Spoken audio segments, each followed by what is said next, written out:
we are constantly scanning the environment for new opportunities to invest in. And one way to do that is to look at mega trends and find opportunities within those mega trends. And e-commerce is something that I don't need to talk about. I mean, all of us know why e-commerce and how it's changed the lives of people in so many different ways. So within e-commerce, fashion is a space that we thought was very interesting. We have experience in offline fashion, where we are the largest player in the country through pantaloons and our brands at Madura Garments. So we understand fashion. This is also one of the largest growing, fastest growing verticals in the e-com space.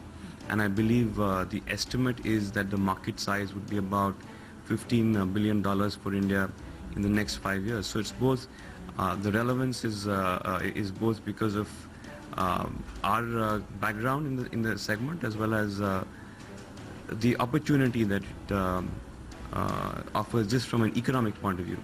You already have Trendin as one of the e-com platforms under your umbrella. That's in Madura. Wouldn't this had fitted with that particular company, because everything retail has been put in that company? So like I said earlier, this offering is very sort of sharply targeted towards the millennials, which is youth in the age group of 18 to 25, whereas the product of Madura Garments is across age groups. So it's a very different merchandise, very different landscape. The consumer is very different. The way he or she would like to buy, the way they would like to sort of, make a choice. The kind of the range of the offering, for example, that they would look for is all very different. So there really is no similarity between the products on Trendin and the products that you'll see on abof. So given that this particular area is getting very crowded now and extremely competitive, discounts is something that everybody is taking recourse to, big billion-dollar sales and all that is happening. So what will be the differentiating factor for you? Will you also go in that discount game? So like our CEO Prashant was saying earlier today, this is clearly not a discount play. What abof is trying to do, and I think has done very successfully, is to curate this offering. So it's a very wide offering, but at the same time it's curated for our target customer, which means that he or she doesn't have to go through thousands. That job has been done by the team at abof. You have a large enough choice, but it's a choice that's far more relevant. It's a product slate that's far sharper for the target audience. That clearly is one. I think also visually, the way you navigate the site, I think both of these are also very important distinguishing features for abof. What is the kind of investment that goes in opening this kind of a company, Mr. Birla? How much have you invested? So like I said again earlier, we are not talking about the investment that's gone in so far. I'd just like to say that there's enough firepower to make a success of a venture like this. So how much fundraising would you look at in a short term, like say 1 year from now? Because there are many firms which are looking at funding in this area. There have been huge fundraisers that we've seen. So abof.com will also be in that list now. So we're very happy to look at investments, let's say hypothetically from financial investors. I don't think we'll need funding for the next couple of years. And after that, it depends on the timing, it depends on the valuation. But like I said, in principle, getting investors to come into the company is something that we're very keen on. Okay, I know that you haven't spoken anything about financials. It's a closely held company of the group, but valuations have been jumping manifold in this sector. There are companies which have opened a couple of years back and are already above $1 billion companies. How soon are you seeing abof also reaching such milestone of becoming $1 billion company? What is the target that you have in mind? The target is a little different. The target is to be one of the top 3 players in the next 5 years. I'm not sure how the valuations work out, so I really can't give you a number as to what value abof would be at 5 years from now.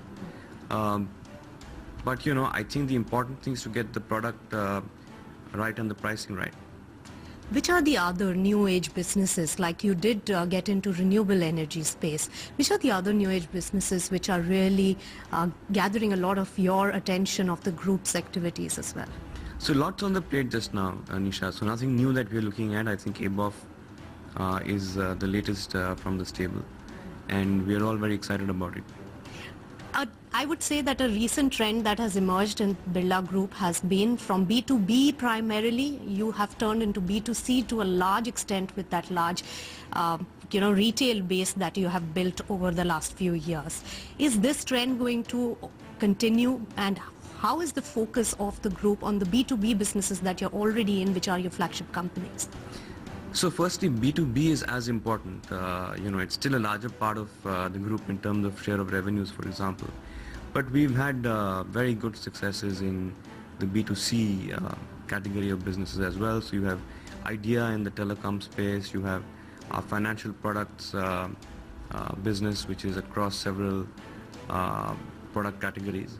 You have offline fashion. So we have enough of a track record of making a success of businesses in these highly sort of involved customer categories where the customer is very actively and deeply involved in making a decision and making a choice for himself.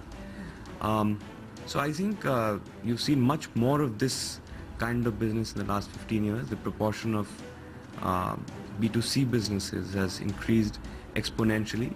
And I think the future, we are agnostic to whether it's B2B or B2C. What we're looking for is a good business opportunity, and in one where we can be a dominant player.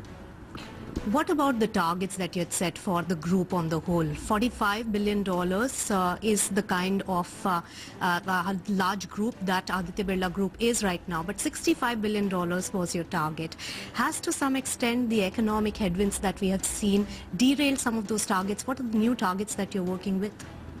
So I think we've had to push out the targets by another 4 years, largely because of external circumstances. So the state of the economy in India, the state of the global economy, lots of delays in clearances within the country, unfortunately.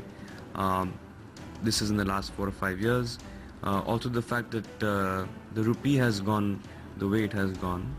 And it's always good to have stretch targets and make every effort to reach them and touch them, as opposed to having a lax target and feeling happy about beating a target like that. So I think another 4 years before we touch 65 billion. That's the target now. And how is economy looking on the whole? RBI has cut the rates. Some of the green shoots probably are visible. Are they visible to you?